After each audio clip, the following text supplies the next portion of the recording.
ರಾಜ್ಯಾದ್ಯಂತ ಮಳೆ ಆರ್ಭಟ ಜೋರಾಗಿದೆ. ಜನಜೀವನ ಈಗ ಅಸ್ತವ್ಯಸ್ತ ಆಗ್ತಾ ಇದೆ. ಕಲಬುರಗಿ, ದಕ್ಷಿಣ ಕನ್ನಡ, ಬಳ್ಳಾರಿ ಸೇರಿ ಹಲವು ಕಡೆ ಭಾರಿ ಮಳೆ ಆಗ್ತಾ ಇದೆ. ನಿನ್ನೆ ತಡರಾತ್ರಿವರೆಗೂ ಕೂಡ ಭಾರಿ ಮಳೆ ಆಗಿದೆ. ಮಳೆಗೆ ರಸ್ತೆಗಳು ಜಲಾವೃತ ಆಗಿದೆ, ಸೇತುವೆ ಕುಸಿತ ಆಗಿದೆ, ಸಂಪರ್ಕ ಎಲ್ಲವೂ ಕೂಡ ಕಡಿತ ಆಗಿದೆ. ವರುಣಾರ್ಭಟಕ್ಕೆ ನಾನಾ ರೀತಿಯಾದಂತಹ ಅವಾಂತರಗಳು, ಜನ ಈಗ ಪರದಾಡ್ತಾ ಇದ್ದಾರೆ. ಈಗಾಗಲೇ ಜೂನ್ ತಿಂಗಳು ಆರಂಭದಲ್ಲೇ ಭಾರಿ ಮಳೆ ಆಗುತ್ತೆ ಅನ್ನುವಂಥದ್ದು ಗೊತ್ತಿತ್ತು. ಹವಾಮಾನ ಇಲಾಖೆ ಅದರ ಬಗ್ಗೆ ಮಾಹಿತಿ ಕೊಟ್ಟಿತ್ತು. ಅದರಂತೆ ಈಗ ವರುಣಾರ್ಭಟ ಜೋರಾಗಿದೆ. ರಾಜ್ಯಾದ್ಯಂತ ಮಳೆ ಆರ್ಭಟ, ಇದರಿಂದ ಜನಜೀವನ ಕೂಡ ಅಸ್ತವ್ಯಸ್ತ ಆಗಿದೆ. ಕಲಬುರಗಿ, ದಕ್ಷಿಣ ಕನ್ನಡ, ಬಳ್ಳಾರಿ ಸೇರಿ ಹಲವು ಕಡೆ ಭಾರಿ ಮಳೆ. ಈ ಮಳೆಯಿಂದ ಸೇತುವೆಗಳು ಕುಸಿತಾ ಇದ್ದಾವೆ, ಸಂಪರ್ಕ ಕಡಿತ ಆಗ್ತಾ ಇದೆ. ವರುಣಾರ್ಭಟಕ್ಕೆ ನಾನಾ ರೀತಿಯಾದಂತಹ ಅವಾಂತರಗಳು, ಜನ ಈಗ ಪರದಾಡುವಂತಹ ಪರಿಸ್ಥಿತಿ ನಿರ್ಮಾಣ ಆಗಿದೆ. ಇನ್ನು ಕಲಬುರಗಿಯಲ್ಲೂ ಕೂಡ ವರುಣಾರ್ಭಟಕ್ಕೆ ಸೇತುವೆ ಕುಸಿತ ಆಗಿದೆ. ಚಿಮ್ಮನಚೋಡ ನರನಾಳ್ ಗ್ರಾಮದ ಸಂಪರ್ಕ ಸೇತುವೆ ಇದು. ಸೆಡಂ ತಾಲೂಕಿನಾದ್ಯಂತ ಅಬ್ಬರಿಸಿ ಬೊಬ್ಬಿರಿತಾ ಇದೆ ವರುಣ. ಈಗ ಮಳೆ ನೀರು ಶೇಖರಣೆಗೊಂಡು ನದಿಯಂತಾಗಿದೆ ಇಲ್ಲಿನ ರಸ್ತೆಗಳು. ಬಳ್ಳಾರಿಯಲ್ಲೂ ಕೂಡ ರಾತ್ರಿಯಿಂದ ಸುರಿದಿರುವಂತಹ ಮಳೆಗೆ ಭಾರೀ ಅವಾಂತರ ಸೃಷ್ಟಿಯಾಗಿದೆ. ತಗ್ಗು ಪ್ರದೇಶಗಳ ಮನೆಗೆ ನುಗ್ಗಿರುವಂತಹ ಮಳೆ ನೀರು. ರೇಣುಕಾನಗರ,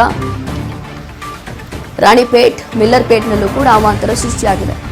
ದಕ್ಷಿಣ ಕನ್ನಡಕ್ಕೂ ಕೂಡ ಮುಂಗಾರು ಮಳೆ ಎಂಟ್ರಿ ಕೊಟ್ಟಿದೆ. ಭಾರೀ ಮಳೆಯ ಮುನ್ಸೂಚನೆ ಈಗ ಸಿಗ್ತಾ ಇದೆ. ಜಿಲ್ಲೆಯಲ್ಲಿ ಮುಂಜಾಗ್ರತಾ ಕ್ರಮವಾಗಿ ಆಗಮಿಸಿರುವಂಥದ್ದು NDRF ತಂಡ. ಭಾರೀ ಮಳೆ ಆಗ್ತಾ ಇದೆ. ಕಳೆದ ಒಂದು ದಿನದಿಂದ, ನಿನ್ನೆ ರಾತ್ರಿಯಿಂದ ಆಗ್ತಾ ಇರುವಂತಹ ಮಳೆ, ನಿನ್ನೆ ಬೆಳಗ್ಗೆಯಿಂದ ಕೆಲವೊಂದು ಕಡೆ ಮಳೆ ಬಂತು. ಅದಾದ ನಂತರ ನಿನ್ನೆ ರಾತ್ರಿಯಿಂದ ಉತ್ತರ ಕರ್ನಾಟಕ ಭಾಗದಲ್ಲಿ ಭಾರೀ ಮಳೆ ಆಗಿದೆ.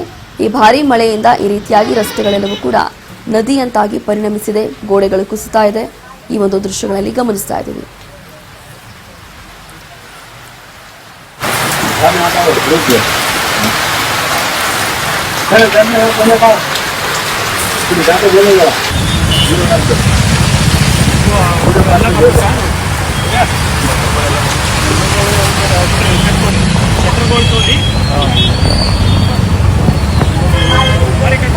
ಅಣ್ಣ ಒಂದು ನಿಮಿಷ ಅಣ್ಣ.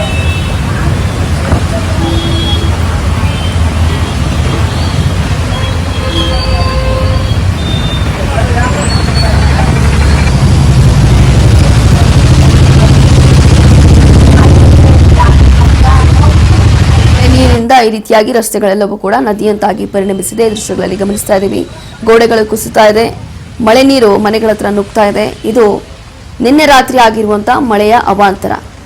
ಕೇವಲ ಒಂದೇ ಕಡೆ ಅಲ್ಲ, ಹಲವು ಕಡೆ ಬಂದಿರುವಂತಹ ಮಳೆಯಿಂದ ಇಷ್ಟೆಲ್ಲ ಅವಾಂತರಗಳು ಸದ್ಯಕ್ಕೆ ಸೃಷ್ಟಿಯಾಗಿದೆ. ದಕ್ಷಿಣ ಕನ್ನಡ ಭಾಗದಲ್ಲಿ ಈ ವರ್ಷ ಭಾರೀ ಮಳೆ ಆಗುತ್ತೆ ಅಂತ ಹೇಳಿ ಕೇಂದ್ರ ಹವಾಮಾನ ಇಲಾಖೆ ವರದಿಯನ್ನ ಕೊಟ್ಟಿತ್ತು.